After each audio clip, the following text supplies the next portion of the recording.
Welcome to another community conversation. I'm Michael Witch for LMC Media, and on screen with me is local author and firefighter Robert Blaufarb. How are you? I'm just fine. It's a pleasure to be joining you this afternoon, this morning. And anything you need to know, please ask. Well, I want to know about My Bronx, My Oz, which is the book that you wrote with Vincent Petruzzuolo, and you're going to be talking about it on June 15th at Larchmont Library. So let's start about the book. What's the book about? Well, the book, My Mhm. Bronx, My Oz, was created during the pandemic when everything in my life was taken away from me, as Uh-oh. everybody else, Yeah. couldn't go anywhere. And Mm. I started to write little short stories about my life. And I started to send them out to people, and they kept saying, "You got to write a book. It's great stuff." So I wrote the book, and basically the book is written from a 7-year-old point of view. Oh, yeah. Myself as a Huh? as a young boy growing up on the streets of the Bronx.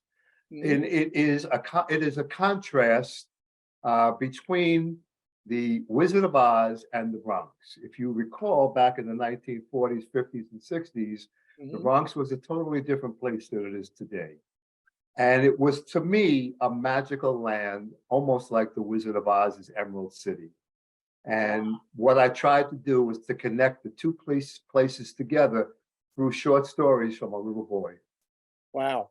I wasn't able to read the entire book, but I did read a little sample online. And you talk about like the games you used to play and the TV shows you used to watch. And but it's not all fun and games, is it? There are some stories in there about little what happens to youth, a little heartbreak in there, especially in school. Were you a Well, good student? like the Emerald City, there is a dark side Yeah. in everybody's life. My dark side was, unfortunately, educationally, I was well below average, well below average, Mm. and which resonated very poorly in my family because coming from a middle-class Jewish family, the emphasis on education was extremely important. My brothers and sisters kind of sailed through education. Unfortunately, I came along at a time when I had a severe learning disability, at a Uh, time where there was no such thing as a learning disability. mm. And so I was slow, I wasn't living up to my potential, and it led to a lot of conflict between myself and my father. I tried not to get into that too much in the book because I just wanted the book to be a happy memory. Yeah. I alluded to some things, but I did not emphasize them.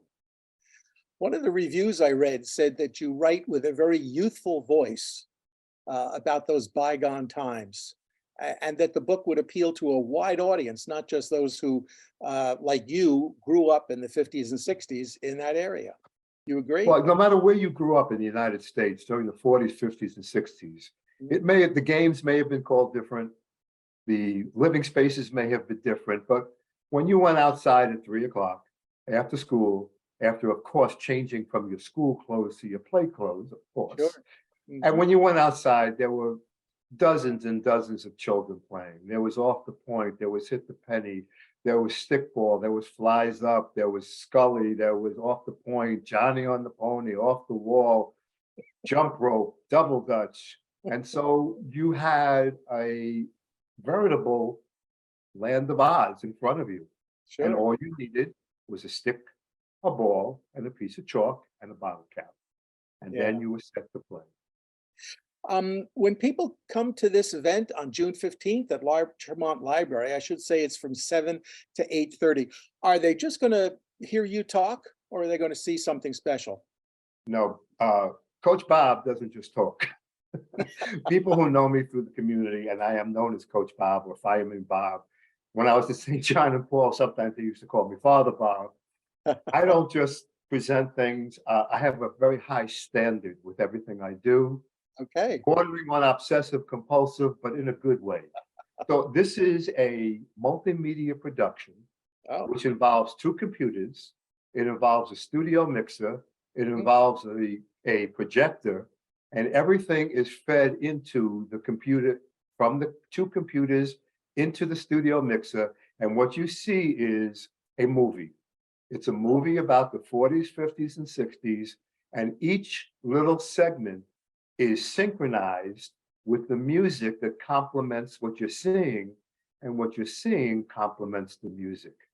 Wow. And then are Very you, difficult to do. yeah, I guess, find it difficult to imagine how you're going to do this. And then afterwards, are you going to be answering questions from people? Well, the Okay. format is when people come in, the first thing they're going to see is they're going to see a little bit of a warm-up show about Palisades Amusement Park and about doing the twist and about Babyface. Now, each one of these segments in the Palisades Amusement Park section, there will be a movie going on Mhm. about all the rides in Palisades Amusement Park. And to that will be the song by Freddie Cannon, Palisades Amusement Park. After that comes the twist, and every part of the movie is showing twisting movements. And the baby face, as you can imagine, is about baby faces. Then after that, I will give a little 2 to 3 to 5 minute introduction of the book. And then we have the dance team of Marco and Rita coming out, and they will be dancing to Sherry to the audience. They have been practicing for the last 8 weeks. And they live up in Somers. I'm sorry, up in another place. Yeah. And they're coming down for this evening. After that, there'll be a slight intermission. And then will come the presentation, which is My Bronx, My Oz, accompanied by lots and lots of vintage candy for people to enjoy. And it will be a question and answer and comment after that. There'll be door prizes of a free autographed copy of the book. There'll be a 1-year subscription to Back in the Bronx, which is a magazine that is featured throughout all 50 states of the United States.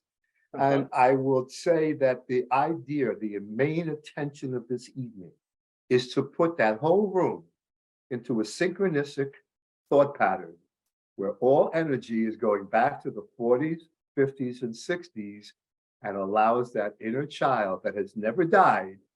It may be asleep. It may want to forget lots of things it doesn't want to remember, but those memories are there forever. And my intention is to have people allow that inner child to come out and enjoy.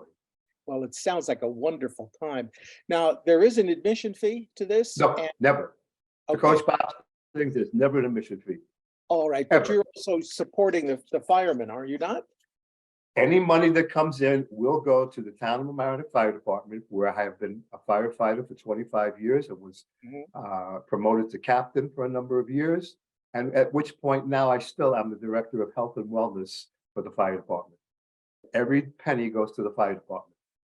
Now, I should tell you, I am losing well over $2,000 on this, but it is my way of saying thank you to the most wonderful group of people I have ever known in my life. Wow, that's a wonderful sentiment. And I also saw that you're going to appear at Iona University as part of Iona, a yeah. retirement Iona, program, Iona is on June the 6th.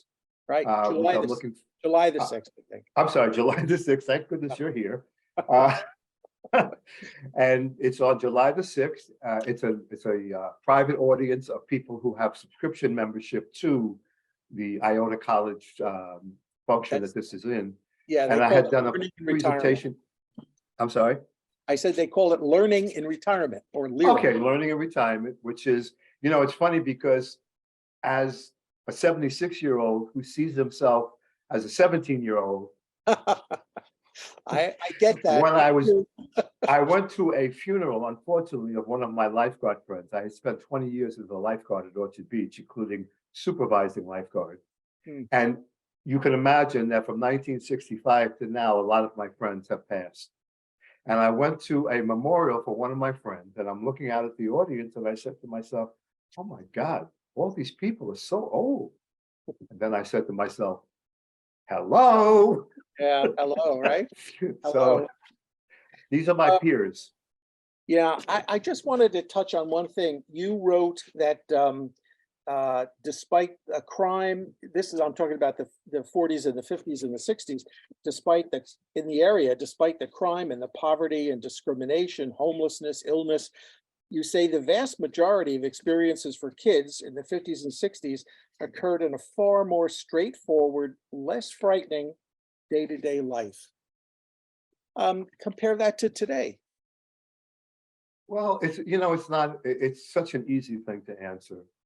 When I was growing up, I could listen to songs like Why Must I Be a Teenager in Love? Yeah. And breaking up is so hard to do. Mhm. Today, if you listen to the music, it's very ugly in many cases.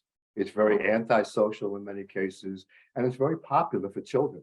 And each particular venue of song or movie or book or reinforces this negative attitude towards life. Mm. For me, when I went downstairs at 3 o'clock, there was nobody to avoid. As a matter of fact, your eyes were on you all the time. Mm. So when I lived in my neighborhood, in the building up the street, my grandmother might have lived. The building across the street, my uncle might have lived. My cousin may have lived in the same building. Anything you did, they knew about. If Mm. your parents didn't catch you, then your neighbor, your relatives caught you. If the relatives didn't catch you, a friend of the relative saw you, reported to the relative that you didn't know, who told Uh-huh. your mother, and then 3 weeks later, you're walking around the apartment, you get smacked in the head. You say, what the hell did I do? Well, it doesn't matter, because you did something. No matter when, you had done something, so you kept your mouth shut. Okay. It was simple.